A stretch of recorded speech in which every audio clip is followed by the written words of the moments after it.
found it hard to grasp recent directional changes or adjustments in scriptural understanding? Jehovah's Witnesses did this whole demonstration on accepting changes, trying to get people to accept changes in the organization. It's fascinating. Or in organizational procedures. In the following demonstration, notice how a brother helps a fellow believer who's struggling to accept a recent adjustment. Hey, Marcus. Hey, Darren. May I talk to you about something?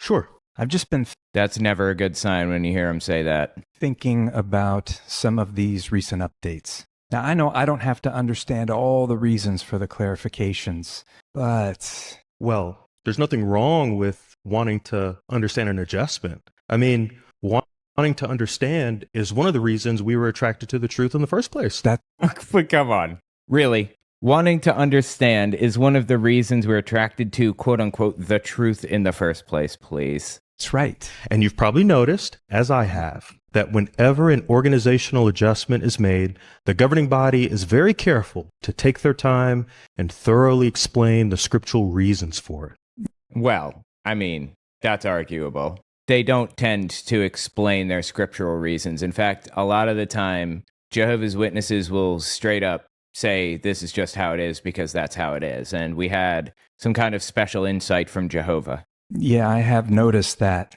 But sometimes it is just hard for me to adjust my thinking. I see. Well, let me ask you this, Darren.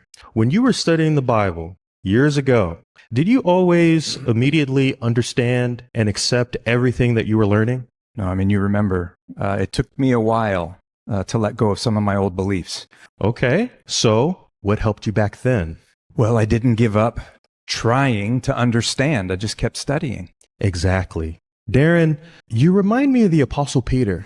Peter went through something similar. So you're saying you need to just accept what the governing body is saying and clamp it and stop being so emotional and just accept what they have to say. Am I reading this correctly? He didn't always understand everything that Jesus said, but he knew that Jesus was the Messiah. So much so, we remember what Peter said, Lord, whom shall we go away to?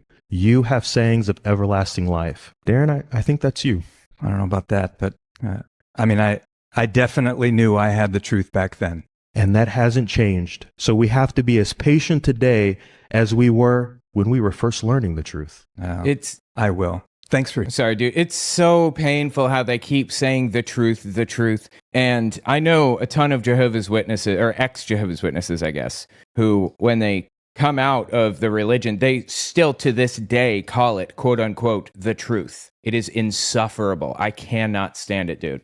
There's nothing true about this. Anyway, that's interesting. It seems to me like they're making a lot of changes, and they recognize that those changes are not very popular, and they feel the need to address that now. The changes they're making are for the best, actually. I would like to see more changes, just regarding the things that they are now allowing, just seemingly completely out of the blue. It's kind of wild, but just listen to this one. This is Mark Sanderson? I don't remember. He's a governing body member anyway. I think it's Sanderson. Just a reminder, I would really appreciate it if you guys checked out my Patreon. If you're not going to donate, you don't have to, but follow me there at the very least. owenmorgan.com/Patreon. Just in case something happens with the government or whatever.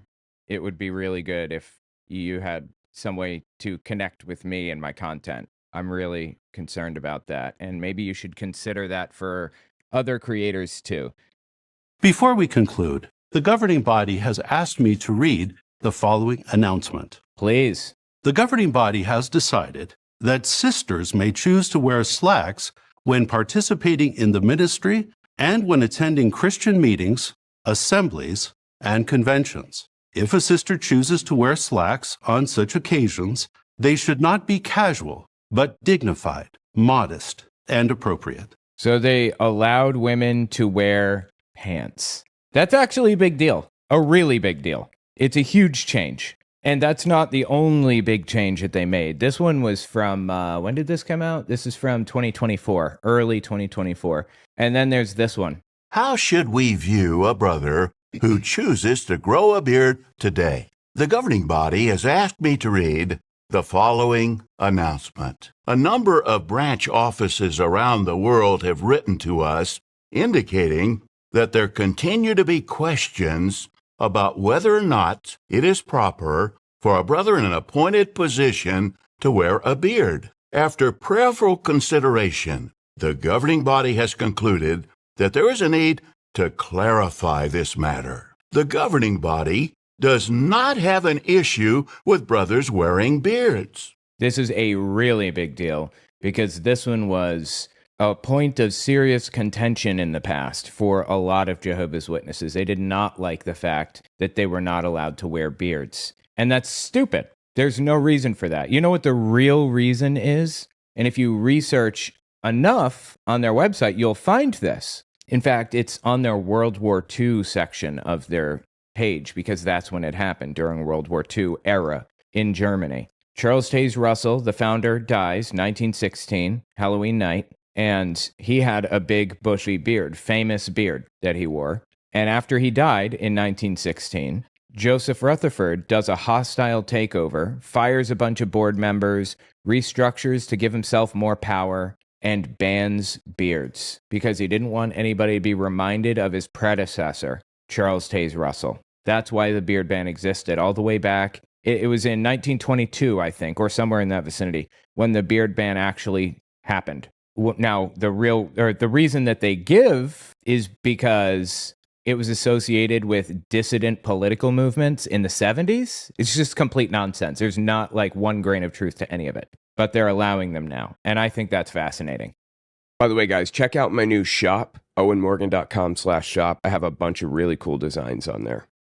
Why not? Because the scriptures do not condemn the wearing of beards. Furthermore, as time has passed, we have noted that in many lands, it is acceptable for men who hold responsible positions in business and government to wear beards. Thus, whether a brother wears a beard is a personal decision. A brother's qualifications to serve as an elder or ministerial servant are based on his spirituality, not on whether he chooses to wear a beard. This direction also applies to special full-time servants at Bethel. And though That was pretty crazy. And it was even crazier when we started seeing people like governing body members wearing beards. That was like mind-blowing. So anyway, point is, it's absolutely fascinating to see all of the changes that they're making, positive changes,